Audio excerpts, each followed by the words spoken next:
कभी कभी हम जीवन में सोचते हैं वो व्यक्ति जो धर्म के पथ पर चलता है, यदि उससे कोई भूल हो जाती है तो नियति तुरंत ही उसे कठोर दंड दे देती है। परंतु वो लोग जो संसार के बड़े से बड़े अधर्मी हैं, बुरे से बुरे कर्म करते हैं, उन्हें नियति अनेक अवसर देती है। उन पर नियति इतना कठोर प्रहार नहीं करती। ये सोच आती है कभी न कभी मन में। अब सोचिए ऐसा क्यों है। देखिए, जीवन को अधिकतर लोग एक ही पहलू से देखते हैं। हर पहलू से देखना चाहिए। मुझे बताइए, क्या संसार में कोई भी अधर्मी प्रेरणा स्रोत बन सकता है? कदापि। जो व्यक्ति स्वयं की ही आत्मा को मलिन कर देता है, वो संसार को प्रेरणा क्या देगा? वो स्वयं ही समझ नहीं पाता उचित क्या है, धर्म क्या है, तो नियति उसे एक अवसर देती है। अवसर देती है समझने का उचित क्या है, धर्म क्या है। अवसर देती है विवेक जगाने का। अवसर देती है अपनी अंतरात्मा की पुकार सुनने का। जब ये भी नहीं होता तो नियति के पास एक अंतिम विकल्प शेष रह जाता है, और वो है महाविनाश। महाविनाश जो भली ही देरी से आए, किंतु आता अवश्य है। और जब महाविनाश आता है, तब महाविनाश की पीड़ा समस्त मनुष्य जीवन की पीड़ा से कहीं अधिक होती है। ये बात सदैव स्मरण रखिए।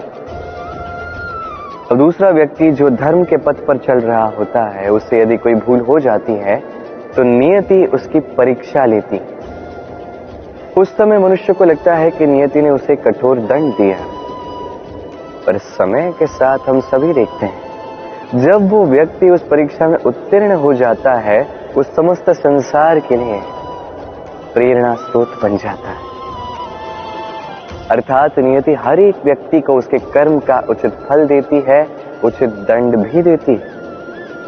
अंतर है तो बस समय और आपकी सोच का। तो धर्म के पथ पर चलिए और मेरे साथ प्रेम से कहिए, राधे राधे। क्या आप कभी किसी ऊंचे पर्वत के शिखर तक पहुंचे?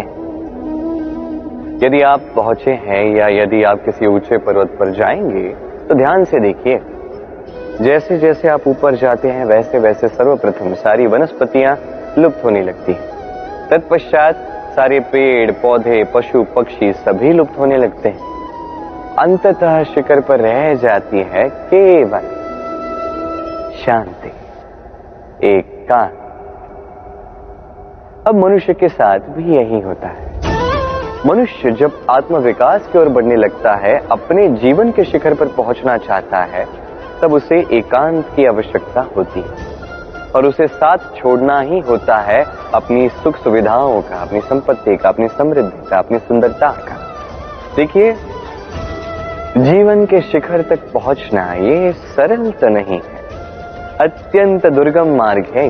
किंतु यदि आप वहां पहुंचना ही चाहते हैं तो आपको त्याग की प्रवृत्ति जागृत करनी होगी। त्याग क्या है ये सीखना होगा, क्योंकि त्याग से ही मन में शांति आती है, और इसी शांति से मन में उत्पन्न होता है प्रेम।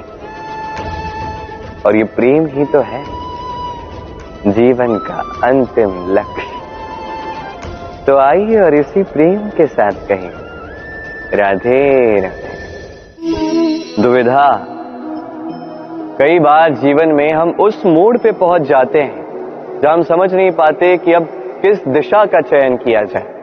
कभी यहां जाना उचित लगता है, कभी यहां जाना उचित लगता है, कभी दोनों मार्ग पर आगे बढ़ना आवश्यक लगता है, किंतु वो तो हो नहीं सकता। तो कभी कभी ऐसा भी लगता है कि कदाचित यहीं रुक जाना उचित है, कहीं ना जाना ही उचित है। अब इसी को तो दुविधा कहते हैं।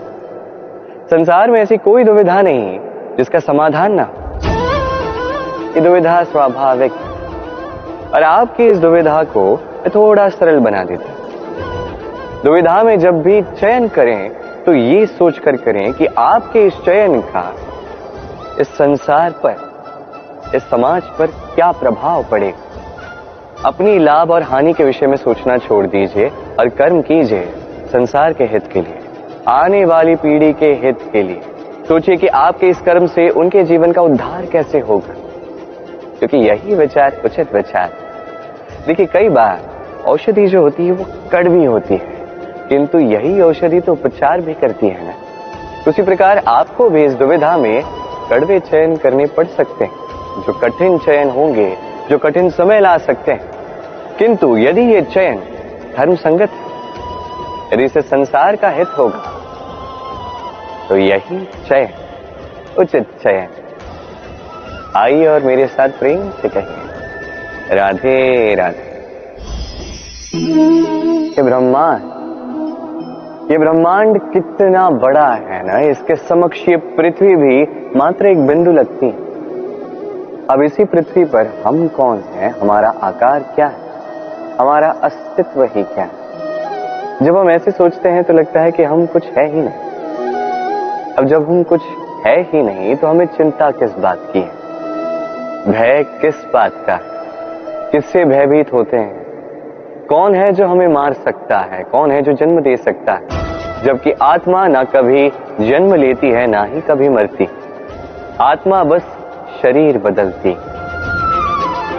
आप, मैं, हम सभी ये शरीर नहीं, हम आत्मा है जो परमात्मा का परम अंग है।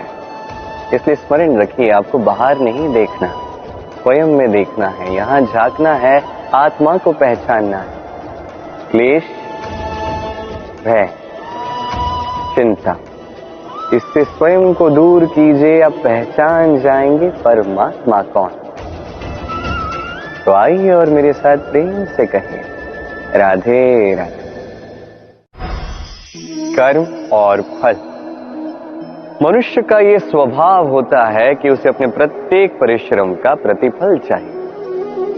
अधिकतर बार तो इसी परिणाम की चिंता करते, कल्पना करते वो कर्म करते जाता है कि मैं ये कर्म करूंगा तो मुझे ये मिलेगा। उसकी कल्पना करता है जो ना उसके हाथ में है, ना उस पर उसका अधिकार है, ना ही वश है। वो केवल अपना कर्म कर सकता है, उसे क्या मिलेगा ये उसके हाथ में नहीं है।